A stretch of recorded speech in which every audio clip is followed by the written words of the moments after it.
Hey, Lou here with Lou's Northern Home, and I'm opening up another can of Keystone meats. I found one more that was right at the 5/19 date, so I wanted to get this open. So sorry about my tissue here. I've got it open here. We're just going to pour the whole thing right into the pan. Now, you see this giant cluster? This is what the ground beef looked like when I opened it up also. It was in this big clump. I can tell that this has been, the clumps of meat have been put in and processed. And this is what the inside of the can looks like. There's quite a bit of fat here. But I know that if I take a spatula and go like this, this is going to come out nice big. I don't know if you can see this very well. Sorry about that. Let me put a little bit of light on the subject here. The sun keeps going in and out of the clouds, and I have a skylight above my head, and either you get blinded or it's dark. So it's like no happy medium. I'm going to go ahead and let the fat in here, just for the simple fact that it's pulled pork, and I think when it has a little bit of fat in it, it tastes better. Let me take a little bit out of here. See if I can get it off there. It's kind of hard to do when you're trying to look through your camera phone and do it. Let's see what happens here. I might be able to just skim it off.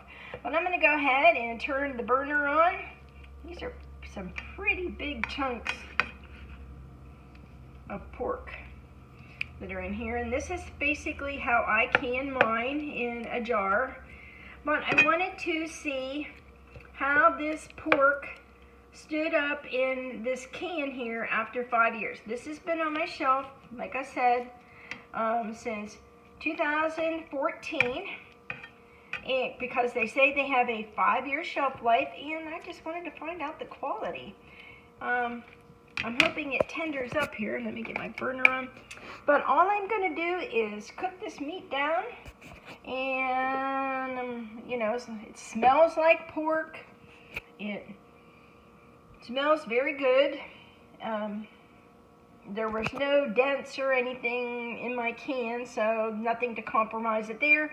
There was no noise, you know, that you would get if there was any bacteria or anything build up. Usually you'll get almost like a hissing sound when you open a can.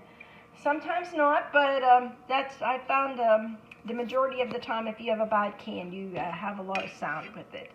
But let's just take this. I'm just going to heat it up like this, like I said, and add a little barbecue sauce to this and make some pulled pork sammies out of this. This will be lunch for hubby's bucket tomorrow, and maybe even supper tomorrow night or tonight. This depends on what he's hungry for.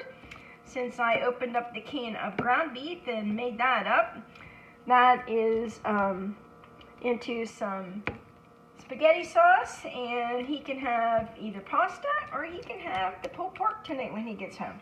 Just depends on what he's hungry for. We're going to let this go. I'm trying to get it to heat up here. I can't shut my phone off and come back because I just don't have the capability of doing that. But I would let this cook down. As you can see, it's coming up to temperature here pretty quickly. The fat is melting. And I'll let all that juice cook down off of there, the broth that was in the can, because that's the natural juices from the pork, because this is cooked, let me bring this can over here, with no water added. And that's generally how I can mine. I use a raw pack method. It's fully cooked pork, 28 ounce or 1 pound 12 ounces, and contains no artificial ingredients. But it does not say like hormone free or whatever, but it is inspected and passed by the Department of Agriculture. Keystone Canning, Harding Highway, Lima, Ohio. Product of the USA. Ingredients, pork and sea salt. So, I'm hoping this turns out good here. Let this go. I'm not going to bore you with watching me cook all this down. I'm rambling on, but all I'll do is cook this down. I might even pop back on and show you what it looks like once I get the barbecue sauce, so I don't have to make you stand here and wait till all this broth cooks down on this. So, You have a good one. I'll be back with part 2. Bye for now.